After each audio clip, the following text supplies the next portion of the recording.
Hello dear students. आज का हमारा नेक्स्ट पार्ट है हिटार्फ मेथड के द्वारा कैलकुलेशन करना। कैलकुलेशन समझने से पहले पहले हम लोग इसके एपरेटस के बारे में समझ लेते हैं। तो एपरेटस में जैसे कि हमने चर्चा किया था क्या क्या चीज़ें होंगी। तो जैसे देखिए ये एनोडिक कंपार्टमेंट हुआ, ये कैथोडिक कंपार्टमेंट हुआ और ये सेंट्रल कंपार्टमेंट हुआ। ये पूरा आपका सेंट्रल कंपार्टमेंट है और जगह जगह पे ये नॉब लगा हुआ है। आप देख रहे हैं ये नॉब लगा हुआ है, ये आपका नॉब है, ये नॉब है। नॉब की सहायता से आप सॉल्यूशन को जो है क्या कर सकते हैं, सॉल्यूशन को निकाल करके उसकी कंसंट्रेशन को नोन कर सकते हैं। और कंसंट्रेशन को जानने के लिए हम लोग क्या करते हैं, टाइट्रेशन के जरिए कंसंट्रेशन के बारे में जानकारी हम लोग को होती है। तो आप देखिए इसमें आपने Ag का इलेक्ट्रोड भी ले लिया है और आपको ज़रूरत जो आपकी रिक्वायरमेंट हो, जैसे यहाँ हमने Ag इलेक्ट्रोड दिखाया है, ये एनोडिक कंपार्टमेंट है, ये सेंट्रल है, ये कैथोडिक है। और उसके बाद जो है यहाँ पे हमने दिखा दिया ये वेरिएबल रेजिस्टेंस का जो है आपको जो एक्सपेरिमेंटल सोल्यूशन निकालना, जिसका भी ट्रांसपोर्ट नंबर निकालना, उस एक्सपेरिमेंटल सोल्यूशन को आपने इस बल्ब में और इस बल्ब में भर लिया और वही चीज़ यहाँ पर भी अमाउंट ले लिया। यानी ये एक्सपेरिमेंटल सॉल्यूशन की क्वांटिटी है, ठीक। और अभी हमने आपसे कहा कि इसे मिली एमीटर से जोड़ दिया, फिर ये आपका क्या हो गया, बैटरी के द्वारा आपने कनेक्ट कर दिया। और दूसरा देखिए ये आपका कैथोडिक हो गया, कैथोडिक का इलेक्ट्रोड हो गया, एनोडिक का इलेक्ट्रोड हो गया। अब इलेक्ट्रोड कौन सा लेंगे, प्लैटिनम का लेंगे, वो केस हम लोग मानेंगे, अभी देखा जाएगा। और दूसरा ये अभी आपसे बार बार चर्चा होती है वोल्टामीटर या कूलोमीटर, जिसमें आप जो है डिवाइस थी आपने बताया था जिसकी सहायता से आप मेज़र करते हैं अमाउंट कितना डिपॉजिट हुआ बाय पासिंग चार्ज, यानी क्वांटिटी ऑफ इलेक्ट्रिसिटी, कितना जो है अमाउंट डिपॉजिट होगा वो डिपेंड करेगा किस पे, चार्ज के अकॉर्डिंग्स। 1 मोल है तो 1, 2 मोल है तो 2 मोल अमाउंट डिपॉजिट होगा, 3 मोल है तो 3 मोल अमाउंट डिपॉजिट होगा, वो डिपेंड करेगा। तो ये वोल्टामीटर या कूलोमीटर होता है। बस शर्त क्या है, इसको एक सीरीज़ में सबको करेक्ट करना है। फिजिक्स में आपने पढ़ा होगा सारी चीज़ें सीरीज़ में रहती हैं, सारी चीज़ें सीरीज़ में रहती हैं। इन चीज़ों को देखना है, आपको ध्यान देना है। तो इस तरह से आप इन वैल्यूज़ को ऑब्जर्व कर सकते हैं। अब इसके अंदर जो भी इलेक्ट्रोलिटिक सॉल्यूशन है, जो भी इलेक्ट्रोलिटिक सॉल्यूशन है, आप क्या कर रहे हैं, उनका तीनों कंपार्टमेंट के कंडीशन ये नॉब लगाने का, तीनों एक दूसरे से मिक्स ना करने पाए, तीनों एक दूसरे से मिक्स ना, यानी इस कंपार्टमेंट का सॉल्यूशन इससे ना मिक्स हो पाए, इस कंपार्टमेंट का सॉल्यूशन इससे ना मिक्स हो पाए, ये इससे ना मिक्स हो, कोई एक दूसरे से मिक्स ना होने पाए। और जब भी सॉल्यूशन, और इसको लगाने का मेन मकसद है जब भी निकालने की ज़रूरत पड़े तो हमने नाब ओपन किया, सॉल्यूशन निकाल लिया, और बिना किसी को डिस्टर्ब किए हुए, बिना किसी को डिस्टर्ब किए हुए हम लोग यहाँ पे इसको निकाल सकते हैं।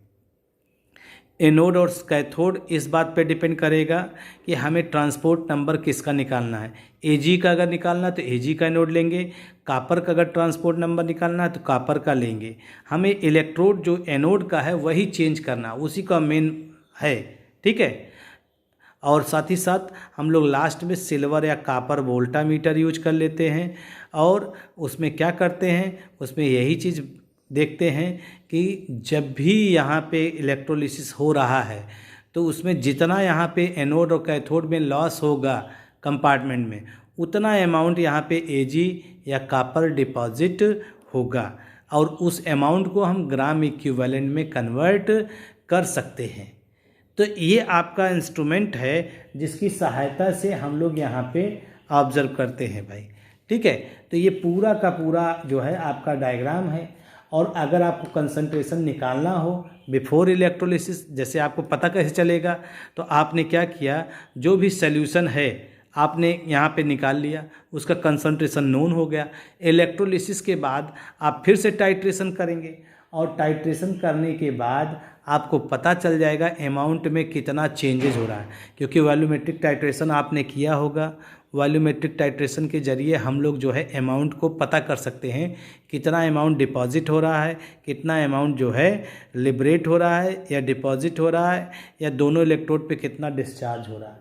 अमाउंट पता चल जाएगा, उसे हम लोग क्या कर देंगे, ग्राम इक्विवेलेंट बदलने के लिए इक्विवेलेंट वेट से डिवाइड कर देते हैं, बस यही चीज़ ध्यान रखिएगा। ठीक, एक चीज़ और ध्यान रखिएगा, चूँकि इस मेज़रमेंट में हम लोग वेट ऑफ सॉल्यूशन लेते हैं, हम लोग यहाँ पे वेट ऑफ सॉल्यूशन यूज करते हैं, न कि वॉल्यूम ऑफ सॉल्यूशन यूज करते हैं। वेट ऑफ सॉल्यूशन यूज करने का मेन कारण क्या है, क्योंकि आफ्टर इलेक्ट्रोलिसिस जो डेंसिटी ऑफ सॉल्यूशन है चेंज होता है। ठीक है, और डेंसिटी ऑफ सॉल्यूशन चेंज होगा तो वॉल्यूम भी चेंज होता है, तो इसलिए हम लोग यहाँ वेट ऑफ सॉल्यूशन लेंगे, वॉल्यूम ऑफ सॉल्यूशन नहीं लेंगे। जैसे आपसे कोई पूछे कि इसमें हम वॉल्यूम ऑफ सॉल्यूशन क्यों यूज कर रहे हैं, यहाँ पे वॉल्यूम ऑफ सॉल्यूशन क्यों यूज नहीं कर रहे हैं, वेट ऑफ सॉल्यूशन यूज कर रहे हैं, तो आप बताइए वेट जो होता है वो चेंज नहीं होगा और वॉल्यूम जो है वो चेंज हो सकता है इलेक्ट्रोलिसिस के पहले और इलेक्ट्रोलिसिस के बाद।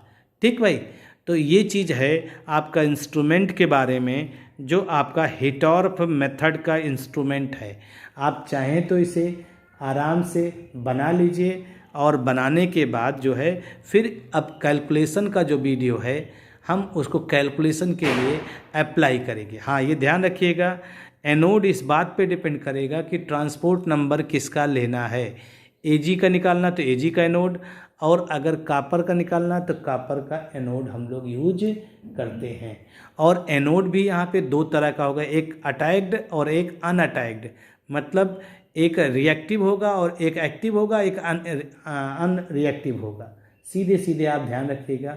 आइए अब चलते हैं नेक्स्ट पार्ट, और नेक्स्ट पार्ट इसका क्या है, वो पार्ट है आपका कैलकुलेशन।